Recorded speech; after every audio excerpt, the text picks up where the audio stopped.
Hello and thanks for joining us for this week's edition of Inside the Americas, coming to you from Washington, D.C., where the dust is now settling following on from the midterm elections. Elections seen as a key referendum on the first 2 years of the Trump presidency. The House of Representatives is now back under the control of the Democrats for the first time since 2011. And they now have the power to make President Trump's life markedly less straightforward in terms of pushing through his agenda. Well, in the Senate, it's been a different story, with the Republicans making gains at the expense of the Democrats. Well, before we take a closer look at those results and find out more about what they actually mean, we wanted to take you on a quick tour of the US Congress, because this is the seat of power.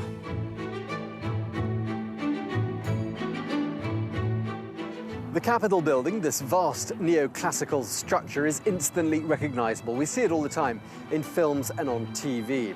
Well, over the centuries since George Washington laid the original cornerstone in 1793, it's been modified and added to. In fact, much of it had to be rebuilt after the British set fire to the building in 1815.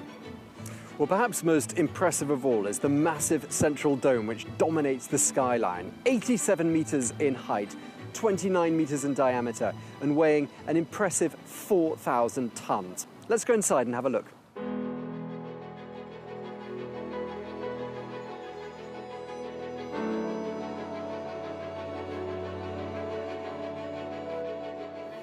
This is where it all began. 2 centuries ago, this served as the very first meeting place for the House of Representatives. Well, today it's used for largely ceremonial occasions, but as you can see, it's also home to this impressive collection of statues of prominent Americans, from Rosa Parks to Thomas Edison.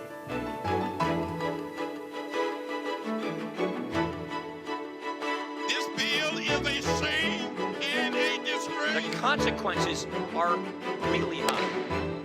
Have on the floor probably the worst bill in recent times. No, remember who voted for status quo and who voted to make the American comeback. Well, at the end of this corridor is the entrance to the House of Representatives, where each of the 50 states is represented. In the case of Vermont and Alaska, there's just 1 representative. In the case of California, there are 53, and it's in there that a whole host of issues is debated, ranging from healthcare to immigration. And the newly elected members of the House will be adding their voices to those debates.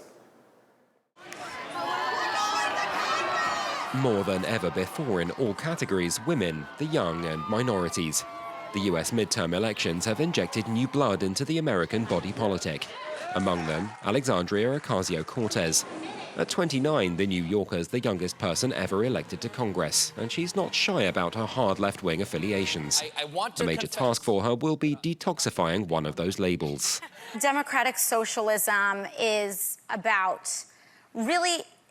The value for me is that I believe that in a modern, moral, and wealthy society, no person in America should be too poor to live. Formerly restaurant staff, Ocasio-Cortez has become one of the Democrat Party's rising stars, fighting for housing for all, free education, and healthcare. I'm running. New York's 19th district will see former rapper Antonio Delgado represented, winning out despite a vicious smear campaign against him.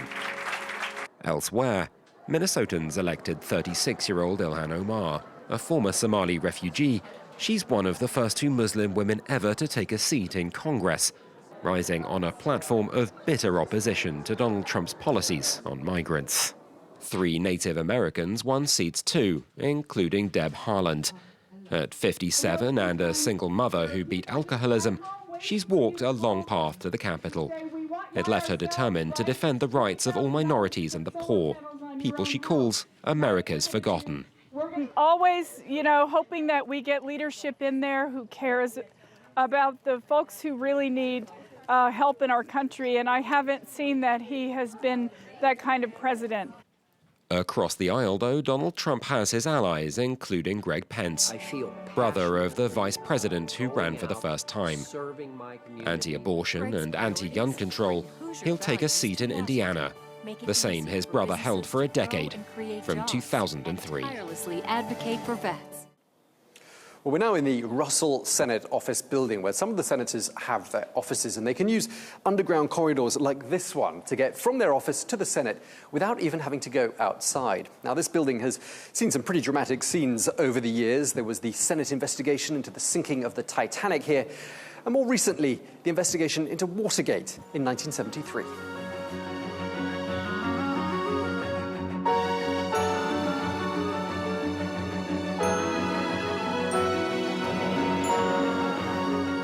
We're now in what's called the Russell Rotunda here in the Russell Senate offices building, which takes its name from the late Senator Richard Russell.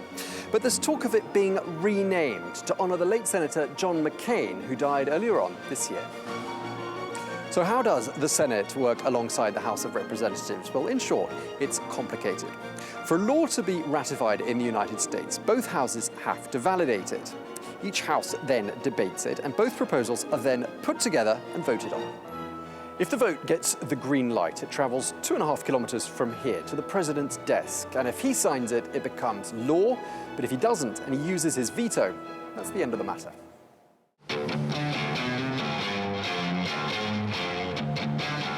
We're going to take you now a couple of kilometres away from the US Capitol to find out more about what these 2018 midterm elections will actually change. Well, I'm joined now by US political commentator Henry Olsen. Thank you very much for coming to see us. I want to start by asking you, what, in your opinion, do these results change? What it changes is the ability of the president to make any serious legislative changes, that the Democrats will block anything he and the Republicans propose. It slightly increases the chance of cooperation, but the bitterness between the two sides is so deep, I think it's unlikely that you'll actually see them come together. So it's just a roadblock for anything that the president and the Republicans want to do that requires congressional approval. And do you think impeachment proceedings look at all possible, probable in the months ahead? Possible. 77% of Democratic voters want to impeach the president. But in America, impeachment is the first step and conviction is the second.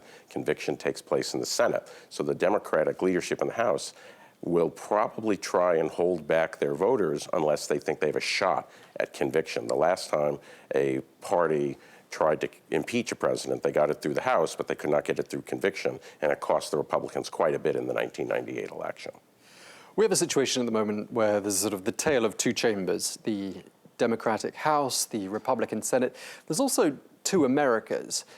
You've got these fervent Trump supporters and these vehement opponents of the US president. How do you reunite the United States now after the midterms, the dust has settled? How do we move forward?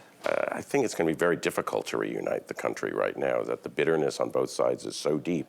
It's very similar to things that are happening in Europe, where you have the urban areas moving in a pro-liberal, pro-global position, and rural areas moving in a more nationalist, more conservative position. That's exactly what's going on here. And neither side seems to be able to create a dialogue that brings both values into harmony rather than into conflict. So I expect in the short term more conflict rather than an attempt to bridge the divide. Do you think the system is partly to blame for this deeply divided nation?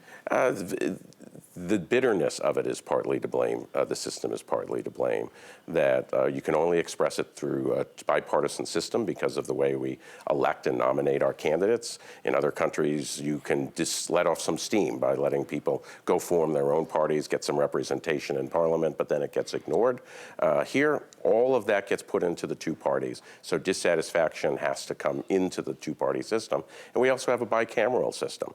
Rather than have one legislature that runs the country, we have divided government, and that too increases the bitterness because it increases the conflict. The Democrats have got a lot of work to do, haven't they, in terms of finding their identity and really sort of forging their identity at the moment. How do you see them doing that before 2020? I think they're going to battle over that the Democratic Party is, within an American context now, a party of the left. It's different factions of the left, but as recently as 15 years ago, there was a very strong centrist faction. That's not there anymore. But I don't think, because our system does not encourages open conflict, our nominees are chosen by tens of millions of voters, not by a few hundred party leaders. That's going to encourage debate rather than consensus. And I'm not sure what the Democratic voters will eventually choose, but it'll be done in public, not in private. With regard to the battle for the presidency in 2020, what do you think these midterm elections change as far as that battle is concerned? I think they more draw a line than actually change something. What they did was solidify the Democratic loyalty of millions of former Republican voters, but they also solidified the loyalty of millions of former Democrats behind Republicans. And I think what you see right now is an electorate that is very polarized, and the big story for me is that the Democratic wave in the House did not sweep out Trump control or Trump competitiveness in the states in the upper Midwest that he needs to win the presidency. Okay, well, thank you very much indeed for speaking to us. US political commentator Henry Olsen, thank you so much. Thank you.